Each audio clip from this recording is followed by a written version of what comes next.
একমাত্র মেয়ে আয়রার বিয়ে বলে কথা।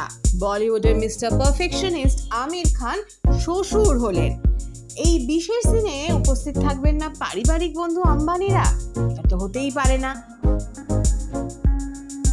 আর মিতা মুকেশ যখন এলেন তখন স্বাগত জানালেন আমির কিরণ।